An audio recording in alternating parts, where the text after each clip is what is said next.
Hello, everybody. Spider here, DeFi Car Podcast, coming to you from San Antonio, Texas. My guest today, Sarah Elizabeth Pyles. How are you doing? I'm doing good. How about you? I'm doing great. Thank you for making a few minutes for this interview. Now, where in Texas are you? I am about 20-30 minutes south of Fort Worth. Okay, and the reason I ask is because I know your coach Randy Villarreal, and I know he's in the Dallas Fort Worth area, and for me, it's confusing. I've been out there. I know people are like, "Man, no, you're on the wrong side of Dallas," and "No, you're going the wrong way." And it just seems like everything's cluttered. But is everything that far from you guys, or that close, should I say? Uh, so it's a little bit of both. I can get to Fort Worth in like half an hour. To get to downtown Dallas, it's going to take me closer to like an hour and a half. Um, but most of our like grappling events are on the edge of Dallas, which is nice. So it's only like 30-45 minutes away.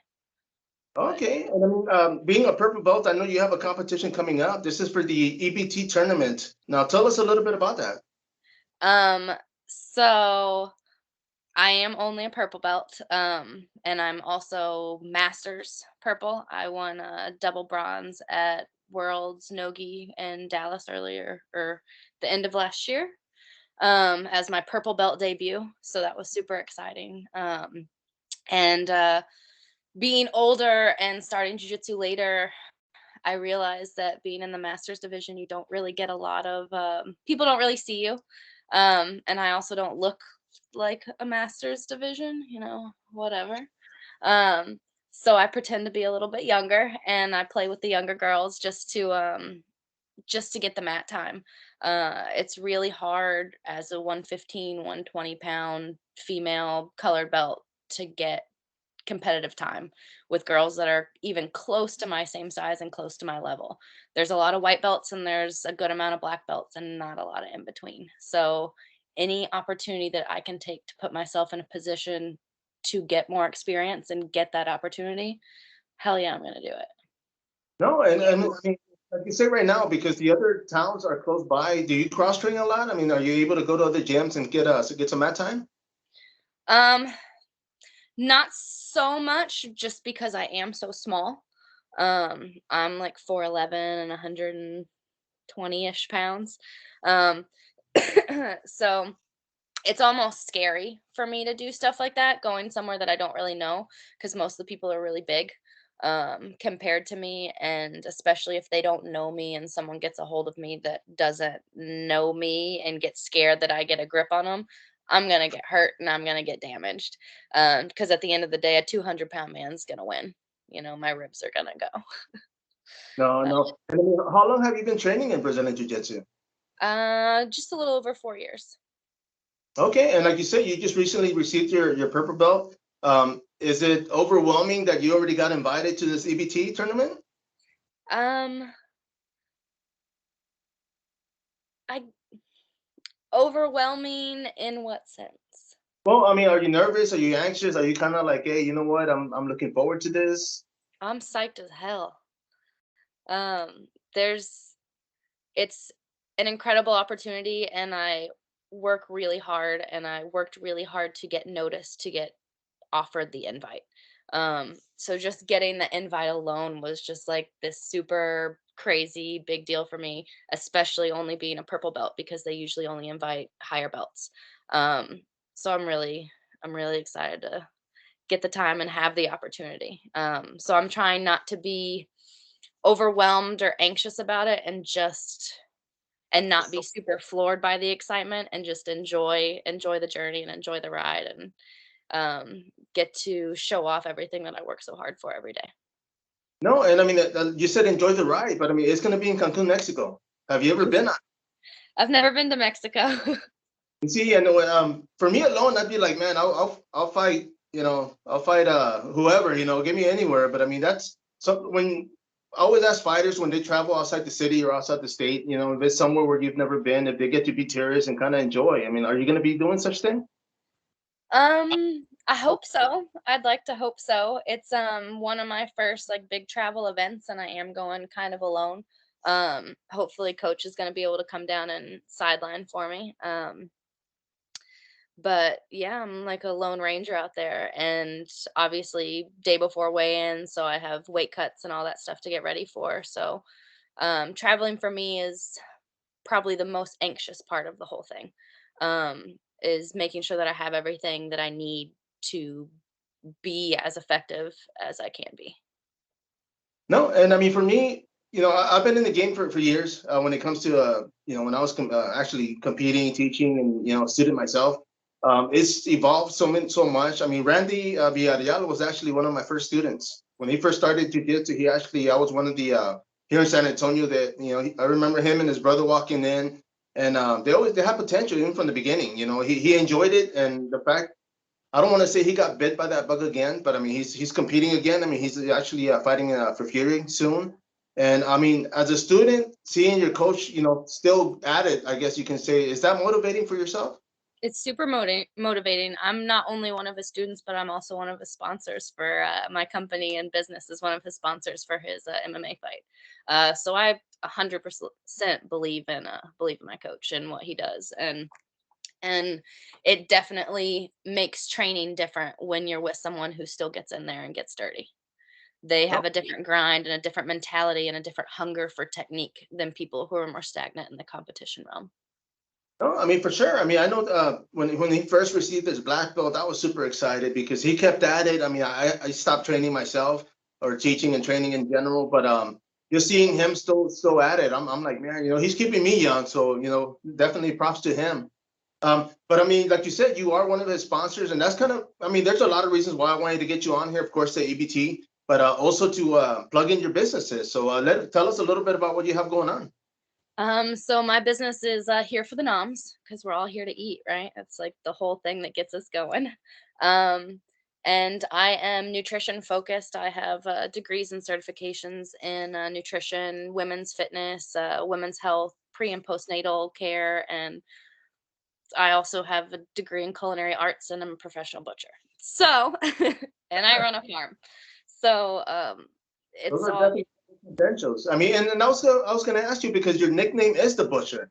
yes. So when I saw that, I was like, man, is she an MMA fighter? Or, what's going on? But I mean, No, I um, kill shit. you bake. I know you said you were baking earlier. Actually, cupcakes for mom. She has her birthday coming up, so happy birthday to her. Happy birthday, mom. Yep, I have a I'm actually putting some cases up in some gyms doing some protein snacks and protein donuts and things like that. Healthy things to help curb those cravings. And we all love donuts and cakes and things. And so to deny that while we're getting prepped is just not You fair. see, I'm not gonna lie. The fact that you say protein, I'm thinking, okay, maybe I'll eat 10 instead of two. So I mean, there's still quantity control, right? You still want to keep it you Yeah. know, After two, I'm not sure. There's so much protein that I don't think you can consume over a certain point.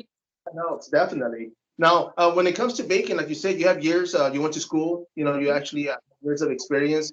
Was it kind of was cooking and baking actually what you were heading to? I mean, as far as for your goals. Yeah, I graduated from culinary school when I was about 20. I was a chef in Manhattan for a few years, and I've opened up lots of restaurants and businesses all over the United States. Um, I traveled a lot for work, opening restaurants and doing that thing, throwing parties, and um, it was just a different life. And when COVID hit, I think it changed things for a lot of people. And I was still in New York when COVID happened. And so I actually moved down to Texas right in the middle of all that. So I grew up here and moved away for about 12 years, and then I moved back and to help family and help new stuff and new beginnings. And I knew that the world was changing, and my business up there was not really going to be anymore, restaurants and nightlife. And I can't throw a party for 5,000 people in Manhattan during COVID. Like, it's never going to happen. So I'm not going to get the checks that I was getting, and the rent's not getting any lower. And I think my goals kind of changed too. So I wanted to be, the Manhattan chef, the Manhattan bartender, and I did that, and I had all those things, and I realized that that didn't make me happy like I thought it would. And I found jujitsu. My first coach was actually one of my regulars at the bar, And I started training and I caught the bug on my first day and I started 5-a-days after day one. I did my first competition like 2 months in, having been on medical leave for like 8 years. Um, so I got super hooked and I feel like it really changed my mentality and the things that I was driven towards. Um, I was no longer so focused on attaining something for the purpose of people seeing what I attained and more for being a goal hunter to hunt those goals for how they made me feel. No, I mean, definitely the fact that you got to experience everything. I mean, now, like you said, you're happy, you're content. I mean, you are from Texas, though, right? You just moved Yes. out and Yes. came back home. Texas. Yep. I mean, I'm Yep. more than sure your family's happy close by, right? I mean, Super happy. Super happy I'm and home. I'm gonna say, I mean, COVID did change a lot. I mean, a lot of us had to adapt as far as how we approached, just everything, everyday life. I mean, people. I know your coach has had a few things to say about it, and I won't go there. I'll save it for my interview with him. But yeah, I mean, being that we had to adapt and change, and actually, it changed a lot of things for a lot of people. But some of them actually, I guess, it put you where you had to be in life because it made you realize, okay, you know what, I'm not happy over here. Like, let me just come home and do what I do, but do it here locally. And being up in New York, space was always an issue. Getting out into nature was an issue. I tried to work for different companies where I had the ability to do things like that, but the rules are just so strict. And I was that person that you called if you like hit a deer with your car and the city wants to charge you 10 grand to get rid of it and the animal's dying out there all slow. I'm the one that you call and will have deer patties for the next 6 months, which is highly illegal up there. So, um, uh, but I just have wanted to be back on the farm, and I think I got away from it because of the what you're supposed to do and like what you're supposed to achieve. And I got really into my head about proving everybody wrong instead of making myself happy. And so once I got that out of my system and got a little bit older, I realized that I wanted to do still work with food and work with nutrition and be able to help people and get back to my roots a little bit by coming back to the farm and building up the farm and making it a full functioning facility. No, I mean, that's great because I know for myself, I mean, I've been to Florida, I've been to Chicago, I've been to Atlanta, and it's just for work, but I always came home.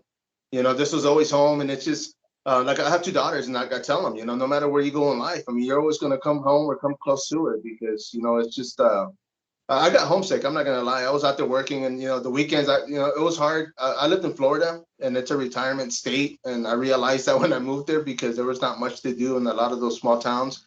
But yeah, I mean, coming back home, I've done a lot. I've accomplished a lot, and the podcast is just another step for me. I mean, who's to say what's after this? But I mean, the fact that I'm still involved in the sport, I enjoy it. I love it, and I'm sure you will too. Even like you said, I mean, you're competing now, but I mean, later on, I mean, if you decide, because you do teach, right? You have private lessons that you I set do up. private. I focus on women and young females. No? And when it comes to jujitsu, I mean, you said your coach, was actually one of your guests or what's the word? Like when somebody He goes was to the my bar. regular. Yeah, he was one of my regulars. I watched him like meet his wife and them get married and have their kids and like I saw them grow. No, I mean they're still growing. I mean, he definitely has a beautiful family, and I'm happy for him. Now, when it comes to cooking or baking, I know that I saw your post and you said get them while they're here because do you do pre-orders or is everything just like you make what you can and get rid of them like cupcakes and whatnot?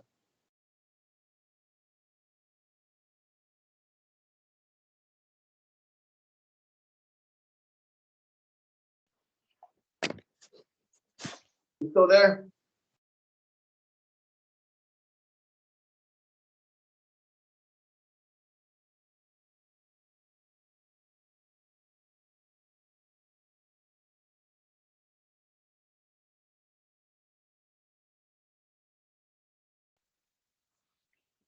Hello. Hello? Did I? Oh, there it goes. There it goes. I got Okay, you're you. back. No, no, I no. was like, "Yeah." I was gonna say I didn't pay my phone bill. No, I apologize about that. It was not in my control. But yeah, I mean, when it comes to, I'm sorry. They're calling you about your car's warranty. Oh, okay, okay, yeah, yeah, yeah. They keep calling me like every 5 minutes over here. Let me ask you. I mean, we were on another question, but have you ever been to San Antonio? Yes, but it's been about 15 years, maybe Okay. more. And when it comes to traveling, I mean, like, yeah, like you say, your competition is going to be in Cancun, Mexico. Are you bilingual? You speak Spanish? No. I speak See, kitchen Spanish. there you go. But hopefully, your coach will be able to go. I think he speaks Spanish. I got to ask him too. But if maybe he'll help out, or at least he's got that colored tone with it. They'll assume he does, and help you And out then out there. and it'll be super awkward, and I'll end up speaking French. So it's gonna go Yeah, great. you can just talk cupcakes and be like, "Hey, this is what I got." But yeah, I mean, this bracket that we have for EBT, is it a 8-woman tournament, or how is it set up? I believe so. It's 8 of us. There's 2 different sections. There is a bantam and a strawweight. One's combat and one is not. The 115 is what I'm in, and that's just like it's EBI rules with overtime, and it's just some clean jujitsu. And then the bigger girls, I think I'm probably the oldest one there. Let's be honest. um, and the 135ers are combat, so palm strikes and whatnot. Okay, and I was gonna ask you, are you gonna be allowed palm strike? But because of the weight, it does differ. Do they have those rules, or is it just the 15? Nobody Um, wants it's combat. just 2 different rule sets. So they do the 135ers are combat and the 115 are EBI rules. They probably just think that we're too fragile, or 115 very Or did very you never know? But let I'm me the ask, opposite of that. let me ask you, when it comes to grappling, I mean, do you prefer gi or no gi? Oh, this is the tried and true question for me, and Randy hates me for this. I am the only person on our team who competes both gi and no gi. Oh, really? Um, yes. Yeah. I am an active gi and no gi competitor. I actually just took a gold and gi a weight class up a few weeks ago. There was nobody in my division, so I went up 20 pounds and murked some fools. I hadn't trained gi. I don't get a lot of gi time just because we don't train it. But when I started jujitsu up in New York, I trained almost exclusively gi, and I only competed gi. Um, and I find that the gi is very approachable for new women getting into the sport. You're not so vulnerable. I know that on my bad days, I'd much rather be in a gi than no gi. Gives you a little more protection, a little more room to hide.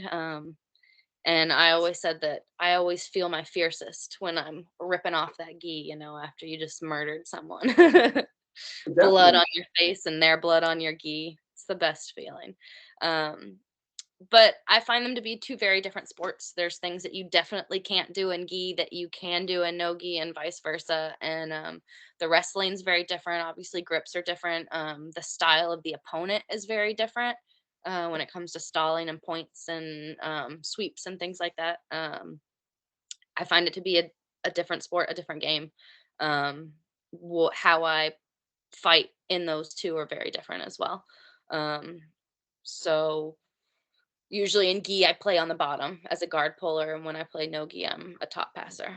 So like very, very polar. Um, but I have a nice gi collection for sure.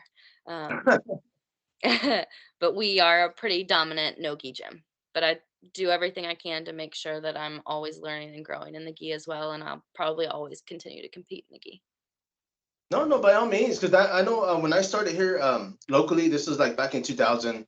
I always tell people the style that we had. I mean, we were probably the only one about the first, I guess, MMA gyms that's around, here in San Antonio.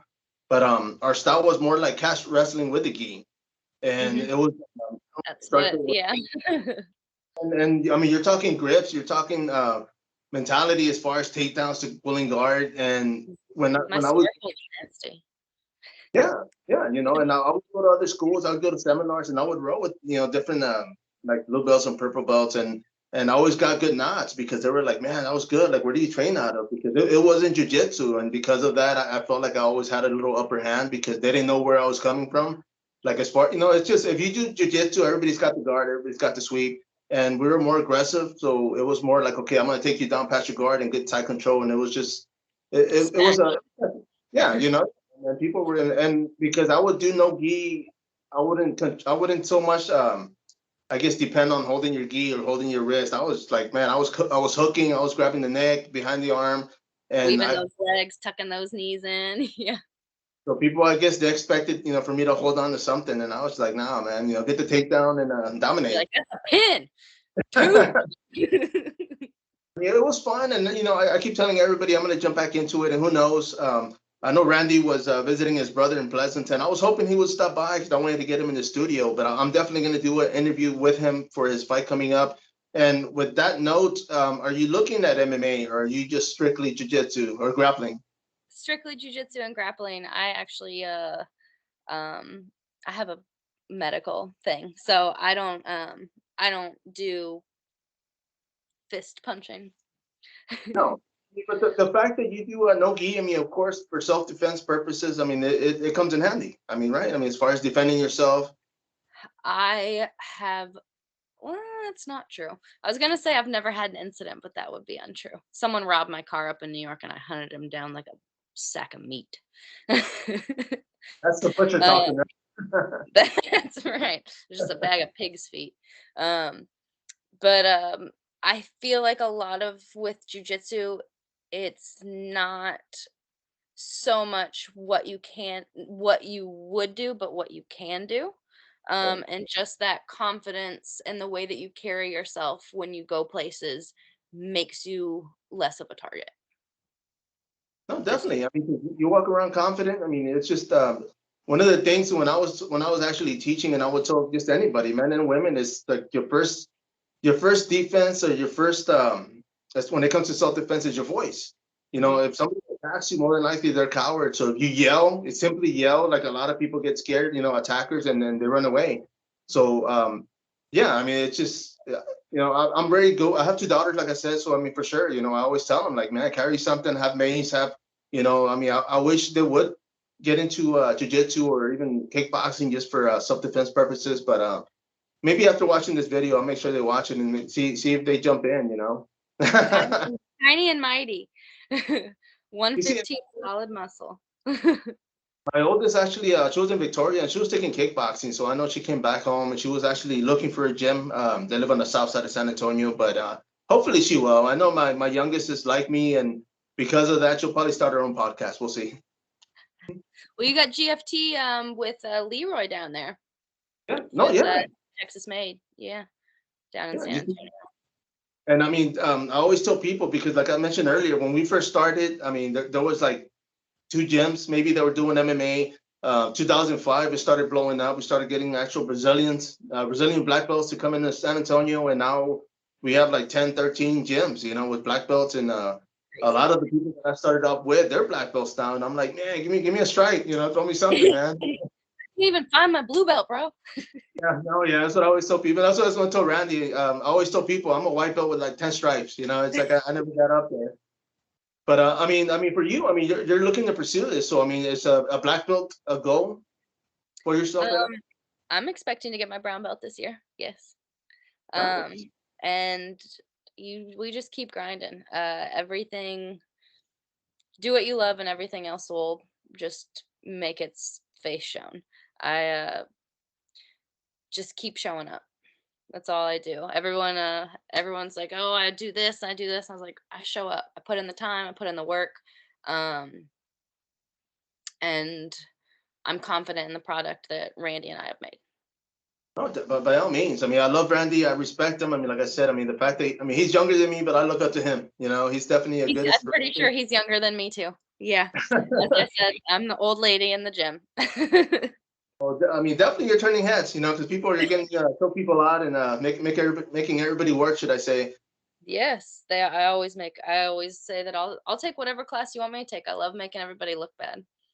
No, for sure. I mean, I bet you do. And I mean, of course, with that being said, when it comes to cooking, what would you humbly give yourself? Are you a blue belt, purple belt, black belt? Um, oh, humbly, I would give myself a brown belt, but I'm sure that that's one of those things that coach would disagree. And you're always, I'm that person like, I don't want my stripes. And he's like, shut up and take your stripes. Right, you're like, Uh, but I've been doing what I do for a very long time. Very confident in my skills in the kitchen and the fact that food can heal you that and not only can food heal you from a nutrition standpoint, but also the community that food creates with your family and with your friends is something that is incredibly important in our lives that I feel like we've kind of gotten away from. Um, and that is part of overall health, that social aspect and that family aspect. And so I try to bring all that back to people and make us remember why we eat. You're not just shoveling food into your face mindlessly into your face hole. Like that does nothing for you. But teaching people about like how your body works and how your body uses fuel so you can feel better and be proud of what you do and what you put out to the world. Because nobody wants to feel like shit. And if you're out there eating crap every day, you're going to feel like shit. And the product that you give to the world, which is you, is not going to be your best self. So to create those opportunities and make sure that you are giving yourself the best opportunity is the key. no, I mean for sure. I know I had a local guy here that's doing pretty much well, as far as foods, he does the meal preps, for a lot of the fighters and athletes. And one of them was quantity control, not overeating. And I was telling him, having two kids growing up, I always got stuck eating their leftovers. And I'm not one to bring home leftovers. I would always eat my meal and then I would eat theirs, so I would eat a lot. Clear And the plate. Yeah. yeah, so after a while, I just make them order, and then whatever they had left, that was my meal, And so I kind of had to get a little smart about it, but that was Save money too. That's like a $20 plate. oh, yeah, and I mean, all these fast food places, man, they expect you to overstuff yourself, and it's bad because gluttony, it's out there, man. Well, and the portions get bigger, the amount of bad stuff in the food gets bigger, and then because you're consuming it, your desire for it gets bigger. Um, and until you start realizing what makes you want certain things, you can't change them. And I feel like that's true in all aspects of life and all of the things that we as humans get up to, like you can't stop the cycle unless you understand the cycle. No, no, for sure. And then one of the things, like you said, because just in life, I mean, especially, I mean, I have kids, but, they listen to me every once in a while. They listen to their mom more. But when it comes to, like they say, it's not what you say, it's what you do. So if you're out here eating like shit, like you said, I mean, the kids, of course, they're eating the same thing. It hasn't happened in a while where I've noticed it, but yeah, I'll be outside in the parking lot. I'm a contract delivery driver, so I'm usually outside one of these buffet places, just waiting on something. But I would see the families, and I would see them being big, big people, and then I would see their kids, and exactly, and I'm thinking, man, they're not watching what they eat, or they're not even watching what their kids are eating, and it's not good. As you said, it's their health. And I've seen the meme they used to tell you when you were younger, clear your plate, eat everything off your plate, so you can be big and strong. When at the end of the day, that really wasn't accurate and you're not supposed to consume and consume and consume. I eat a lot. I mean, I literally get stopped places for people to ask me about my diet because of the way that I look. I am aggressively in shape. um, and I have to remind people or remind my clients when people approach me, I'm like, just so you know, this is not normal. Okay. Like, this is not, I go to the gym 45 minutes a day and I have cocktails with my friends on the weekend. This body does not come from that. This body comes from an hour and a half of lifting 4 days a week, 3 to 6 hours of jujitsu 6 days a week, 3 hours of wrestling 4 days a week. And then standing in the kitchen, running a farm, throwing bags of feed. I have a 130-pound dog that I have to manhandle. Um, and then my diet is on point. I have timers on my phone that go off to tell me when I'm supposed to eat Oh, wow. every single day. And I get about 10-ish meals a day. Um, but I'm so busy that if I if I don't have it all planned out and timed out, I am not successful. Um, and so that kind of discipline in that is become very important to me and in my training. Like that whole food aspect has taken me from the purple belt mind and body to what I'm going after. No, you see, and the fact that you said you have timers, is that to, I mean, are you so busy that it's to remind you, or it's just because you already know you have to feed your muscles, your body? Both.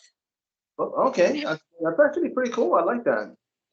I have yeah, it's set. I have my my breakfasts, my lunches, my dinners, and my program snacks, especially because I have the big tournament coming up. I have to get my weight into fight weight. Because I walk a little heavier than I compete at, just for muscle growth. Right. Oh yeah, you see, and that's one of the things that I had to learn when I first started training was that I was so content. I was like so looking at losing weight. I said, man, I gotta lose weight. And every time months would pass, I would step in the scale and I'd be weighing the same, and I'm thinking, man, I'm not losing any weight. Well, it was because I was, Gaining. I was getting muscle, and I didn't realize that muscle weighs more than fat. So it's like, in terms, I was looking better. Everybody's like, oh man, you look in shape, you look great, and I didn't see that because Or I kept looking. feeling better, but that number was lying to you. It was lying to your mind about your progress. Yeah, you see, and that's one of the things that people even now, I mean, if they don't know, definitely, that for them to look into that because I always tell people now, like I always size myself with what I wear because I wear shirts that I couldn't wear before, and I'm like, oh man, like okay, it's just I haven't stepped in the scale in a while, and I don't intend to, but I mean, it's as long as I feel comfortable and I'm good, I'm like, you know what, I'll go ahead and keep doing what I'm doing. Yep, for Well, sure. It's that scale can be an angry bastard. I try not to get on it. I used to have a really big issue with it. And I actually didn't own a scale until I started competing heavily here. Not even in New York. I didn't even have a scale when I was in New York because I was fighting around 140 pounds. So I didn't weigh in. I didn't think about it. I didn't. It just was. I walked around like I walked at 140. Um, because my nutrition was not in check. I was eating a couple times a day, not really understanding what my macros were supposed to be, not understanding time of day for consumption based on my training. Um, all these things that nobody knows. You don't know when to eat certain things depending, like who knows this stuff? I do. I know these things now. Uh, people used to the breakfast, lunch, and dinner, and that's it. But if you're training like you are, of course, I mean, you have to, like you said, you got to count your timing. I mean, like before and after. I mean, would you say it's better to eat before or after a workout or both? if you're the level that I'm at, both, but what you're consuming before and after are very important. I also don't eat meat. Okay. I when I do a slaughter or butcher off my farm, yes. Otherwise, as my day to day, I do not consume animal protein. Not for social issues, but just for the way that I feel, the way that it makes me feel when I'm training. Um, I recently shifted all of my meals to move into another weight class. Um, and I dropped like a bunch of weight just in changing the times of day that I was eating things, not even changing what I was eating, but when I was consuming. And I lost about 5 pounds of walking weight just in If time. I do, yeah, that's Um, interesting. yeah, so just understanding like the science of when your body's burning and what it's burning and why has become super beneficial for my whole process. So like getting on the scale doesn't give me so much anxiety anymore. I also didn't I don't do this for the way that I look, and I feel like people forget that a lot because of the way that I look. And I definitely don't do it for that. I do not train to look a certain way or for clothes to fit me a certain way. I'm 5 feet tall and I wear an adult medium shirt because my lats are so big that I can't get it on and off. But I also wear a youth extra large hoodie because I have really small lips. So you're like one of those, you have to find the right clothing just to fit you, right? I mean, as far Yeah. as All this beast. Uh, but it's been a struggle in like trying to figure it out. But now that I figured it out, it's just easy cruising. And I've also found that from like a diet standpoint, it's a lot easier to not think about what you're eating. Even as a chef, like I always want to have like all these things all the time, but that brings a lot of anxiety and a lot of extra stress to your life to like wonder where your next meal's coming from. Not even like from a financial standpoint, but just like what are we going to have for dinner? I hate that conversation. Like I hate it. I don't want to talk to you about what's for dinner. Don't. Just don't. I don't care. I can't anymore. Like how many conversations have you had with your partner on like what are we going to have for dinner? What about this? Oh no, I don't want that. What about that? How many hours of your life have you lost? You see, now you got me thinking. I'm like, man, I'm gonna stop saying Yeah, that. I can't. I'm done. I'm over it. And so I eat the same things at the same time every day. I have a couple refeeds a week. Or like I don't do cheat meals because I don't feel that it's necessary for me. I don't feel deprived. So I don't feel like I need to cheat. I'm not like what am I cheating on? The only thing I'm cheating is myself. And that's a waste of my time. Um so my refeeds I eat meat usually once or twice a week I'll have chicken. My dog's having a crazy dream and I don't know what's happening. uh, uh, but I'll eat chicken once or twice a week, as I have a 1,000-calorie meal once or twice a week that I add in, um, to keep my weight down, which Right. is crazy. If I miss it, my weight goes up. So I have to get about 4,000 calories once or twice a week to maintain my 120-pound lifestyle. That's the other thing that people don't realize about weight loss. You have to eat. If you want to lose weight, you have to eat, and you have to eat often. No, yeah, Uh, you see, one of the things that I always tell people because I'm out and about, I'm driving, doing deliveries, and a lot of times I'll forget to eat, and I'll be like, oh, I'm gonna pick up something, and I'm stuck in between deliveries, and I'm like, damn, so I'm having to wait till I get home or close to three. After three, I'm like, okay, I'm not gonna eat anymore because I'll be eating dinner when I get home, and I starve my body. So it's somebody told me years back, like your body knows, so they know, like, you know what, this guy doesn't eat till late, so we're gonna conserve those calories, and of course, that's how we gain weight. But like you said, if you keep the muscles burning, everything going, I mean, of course, the body uses the fuel, burns it even faster. And you see stuff like that. I didn't even know when I started. So, I mean, you're that person to ask, right? Definitely. I'm definitely the person to ask. Turn that turn your old Ford into a Maserati. There you go. You see, I got, I'm hurt. I mean, I also do love an old Ford, so Well, I'll say this: all my Fords, I have four pickups, and they're all 96 and older. So I don't do anything younger. But 90s baby right here, so I feel you. definitely. But look, this tournament coming up, when is it? When is it taking place? March 12th, so I'm about 3 weeks out. Real close. I fly out on March 9th. Well, how's Yeah. everything going as far as your nutrients and your weight and everything? Doing pretty good? Yeah, I'm fast as fuck. I doing good. Camp is camp. Camp is hard. It's hard. I started a new book today that coach sent me, and because I was discussing with him last night, a lot of it is mindset, imagery, and not figuring out where you want to be, but knowing where you're going to be, and putting yourself there, and making sure that you get there. So that's I think for me, this camp is that's going to be my focus. This camp is mindset, especially because I'm traveling, and I have a lot of anxiety, and a lot of anxiety around traveling, and a lot of food anxiety, because of my allergies and my diet and stuff. And nobody wants to get sick from food the day before they go on the UFC Fight Pass. Oh, yeah. You see, and yeah, and it is going to be on UFC Fight Pass, so pressure, Yeah. huh? Yeah. Um, the pressure for me is packing the right things. So I start making my list in the next couple days of everything that I need to have because I'm gonna have to take food with me. Because I can't trust that they'll have food that I will be able to eat. Um, that kind of happened when I saw some wrestlers go for the Olympics earlier this year. I don't Kyle Date got really sick, if you recall. Yep. And when that happened, I was like, "Oh." his nutrition like his food got messed up because they were showing like the food courts and all that stuff, and I know how he is with his nutrition. And I was like, oh, something got messed up. He got a bug or they put something in the food, like Lord knows, um and that's really hard to come back from. And I don't go out to eat. I like It's not safe for me to eat out at a restaurant, let alone go to another country and eat their food. um so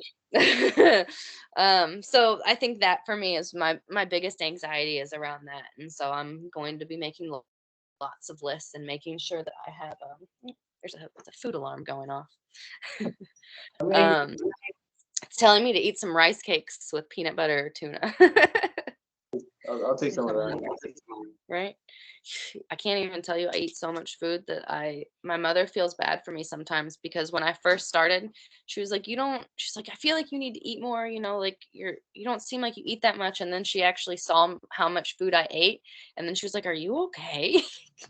Are you gonna be able to eat that? Like, I heard about that one bodybuilder who died because he choked on his food because he was just I was like, "Mom, I swear I'm not gonna choke on this and die," but I've thought about it. I've thought about it. Um, but yeah, I'm gonna have to pack. I actually had to make sure that I have a checked bag because I'm gonna have to take things that I can't carry on. No, no, for sure. And like we mentioned earlier, hopefully, Coach will be able to go with you and enjoy because I know he's looking forward to it. He's been out there like twice already, so he's enjoying it. Everybody loves Cancun Randy. It's the one of the top 3 versions of Randy. Oh yeah, yeah. I've seen his alter ego and saw him post those pictures, and I'm like, man, this guy's having way too much fun out there. Yeah, he's getting that robe steam cleaned. Just getting ready for it. Plus, he'll be coming off a fresh win too for Fury. So I told him that he can read me the Bible while he drinks tequila while I cut weight. There you go. There you go. And you know what? And I mean, like I said, I'm gonna be interviewing him hopefully this week.